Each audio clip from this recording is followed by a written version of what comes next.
Hindi lang daw sa flood control funds nangyayari ang anomalya, kundi pati umano sa Quick Response Fund tuwing may sakuna.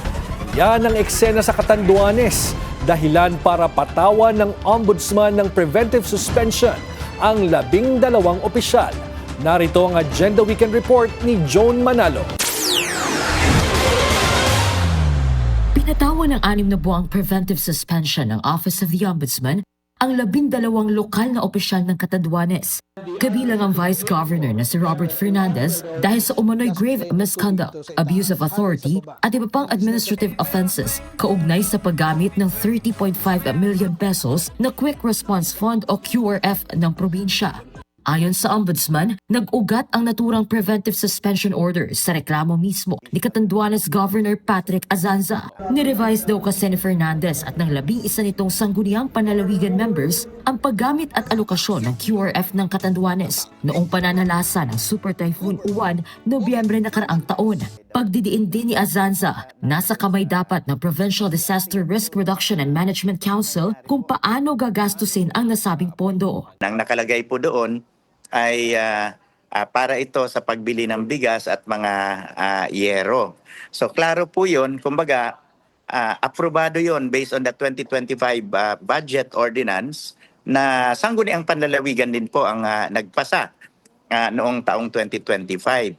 So kumbaga hindi mo pwedeng basta baguhin yon. Ang nangyari ay imbis na sundan yung plano ng PDRRMC at saka ng Catanduanes Development Council, yung aprobadong pamimigay ng mga yero at bigas, biglang naglabas ang SP ng ordinansa na sinasabi nila gusto nila cash ipamigay.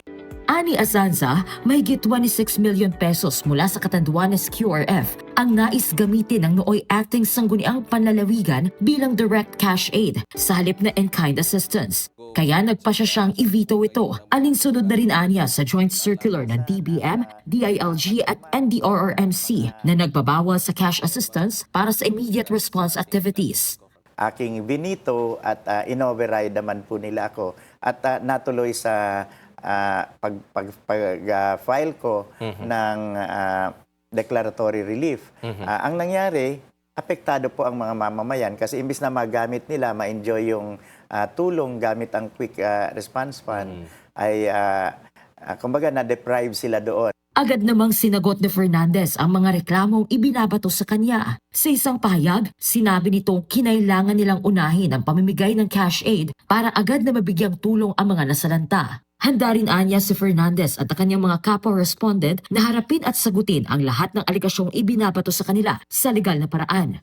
Nanindigan din ng Vice-Gobernador na ang mga di pagkakaunawaang nabanggit sa reklamo ay bahagi anya ng checks and balances na isang functioning at independent na legislative branch. Kabilang na anya rito ang budget deliberations at local appointments na nakasaad sa reklamo ni Azanza. Umaasa naman si Azanza na mas magiging epektibo na ang pagpapatakbo sa probinsya. Ngayong pansamantalang papalitan ng DILG ang mga suspendidong opisyal. Inaasahan ko po na mas bibilis na ang serbisyo sa probinsya ng Catanduanes. Ngayong yung mga obstructionist at nagpapahirap sa ating mga kababayan na mga traditional politicians, puro po ito matatagal na sa posisyon kasi.